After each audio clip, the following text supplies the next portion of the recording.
ایک بڑے ہمارے تبلیغی ساتھی، بڑے بچے بھی عالم، بچیاں بھی عالم، بڑا جو ہے ملکوں کے سفر، مردوں میں بھی عورتوں میں بھی، میرے پاس آئے، حاجی صاحب حیات تھے، گھر میں بڑی پریشانی ہے۔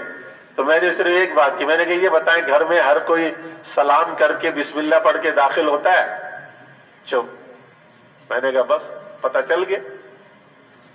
حدیث پاک میں آتا ہے کہ جو گھر میں بغیر بسم اللہ کے داخل ہو، بغیر سلام کیے داخل ہو، تو ایک شیطان دوسرے شیطان کو کہتا ہے آجا آجا، اس گھر میں کھانا بھی ملے گا، ٹھکانہ بھی ملے گا۔ اور اس شیطان کا نام امام قرطبی رحمۃ اللہ علیہ نے لکھا ہے اپنی تفسیر میں، اس شیطان کو داسم کہتے ہیں، داسم، دال الف سین اور میم، داسم۔ اس شیطان کا نام ہے جو گھر میں آتا ہے۔ شیطان ایک داسم دوسرے سے کہتا آجا آجا، یہ بغیر بسم اللہ کے، بغیر سلام کے گھر میں داخل ہو رہا ہے، اس گھر میں ہمیں ٹھکانہ بھی ملے گا، کھانا بھی ملے گا۔ ہر آدمی جو سلام بسم اللہ کے بغیر گھر میں داخل ہوتا ہے، وہ اپنے ساتھ 2 داسم کو اندر لے کر آتا ہے۔ 5 آدمی داخل ہوئے بغیر سلام بسم اللہ کے، 10 اندر داسم آ گئے، تو اس گھر میں لڑائی جھگڑا نہیں ہوگا تو اور کیا ہوگا؟ کوئی خوشی کی بات ہوگی؟ بچے لڑتے بہت ہیں مولوی صاحب، کوئی وظیفہ، کوئی تعویذ لکھ دو مولوی صاحب، بچے لڑائی بہت کرتے ہیں۔ بچے لڑائی نہیں کریں گے، بچے کو سکھایا سلام کر کے اندر آ جاؤ، بچہ بسم اللہ پڑھ کر اندر آتا ہے۔ عورتیں نگرانی کرتی ہے گھروں میں کہ بچہ سلام کر کے آیا ہے نہیں آیا۔ حدیث پاک میں آتا ہے جو گھر میں سلام کر کے داخل ہوتا ہے، اللہ تعالیٰ اس کے لیے وافر رزق کا فیصلہ کر دیتے ہیں۔ اب تنگی ہے، مہنگائی ہے جی، کمزوری ہے، اور جی فاقہ ہو رہا ہے، یہ ہو رہا ہے۔ ارے بھائی گھر میں سلام کر کے ہر آدمی، ہر بڑا چھوٹا جو بھی گھر میں آئے، دروازے بند رکھو، دروازہ کھولو، مہمان آئے اسے بھی کہو السلام علیکم، سلام کر کے آئیے آئیے، بسم اللہ پڑھ کر اندر آ جائیے، بسم اللہ، تاکہ مہمان کے ساتھ بھی کوئی داسم اندر نہ آئے۔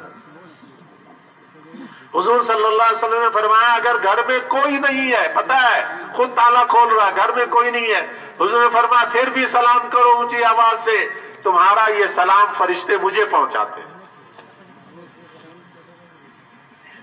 اور حدیث پاک میں آتا ہے، حاجی صاحب رحمۃ اللہ علیہ اکثر بدمایا کرتے تھے کہ حدیث پاک میں آتا ہے کہ جس کے اوپر قرضہ ہو لاکھوں اربوں خربوں کا قرضہ ہو، بہت آسان چھوٹا سا نسخہ، جب بھی گھر میں داخل ہو السلام علیکم ورحمۃ اللہ وبرکاتہ، اونچی آواز سے سلام کرے، کوئی ایک چھوٹا سا درود شریف پڑھ لے صلی اللہ علیہ وسلم، یہ بھی درود ہے، اور بسم اللہ الرحمن الرحیم اور سورہ اخلاص پڑھ لے، قل هو اللہ احد اللہ الصمد لم یلد ولم یولد، سارے قرضے اللہ غیب سے اتاریں گے اور آئندہ کبھی سے مقروض نہیں کریں گے۔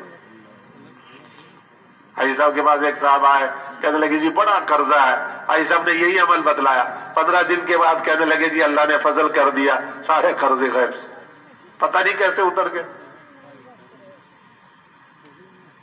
2 ہفتے کے اندر ہی۔ اپنے گھروں میں ان اعمال کو زندہ کریں، یہ سب ذکر کا حصہ ہے، یہ سارے ذکر کا حصہ ہے۔ صرف صبح و شام تسبیحات لے کر 100 دفعہ پڑھ لیا وہ بھی ہے، یہ نہیں ہے کہ وہ نہیں ہے، وہ بھی ہے، باقی یہ سب بھی ہے۔ گھر کے اندر داخل ہونا، گھر سے جائے بسم اللہ توکلت علی اللہ ولا حول ولا قوت الا باللہ العلی العظیم، سلام کر کے گھر سے جائے، یہ عمل کریں گے نا انشاءاللہ۔ عورتوں کو بتلائیں کہ گھروں میں نگرانی رکھیں، اگر میری بھی آواز نہ آئے مجھے بھی گھر سے نکال دو، کہ جاؤ شیطان داسم کو لے کر اندر آئے، لڑائی کرواؤ گے، جاؤ سلام کر کے بسم اللہ پڑھ کے پھر اندر آؤ۔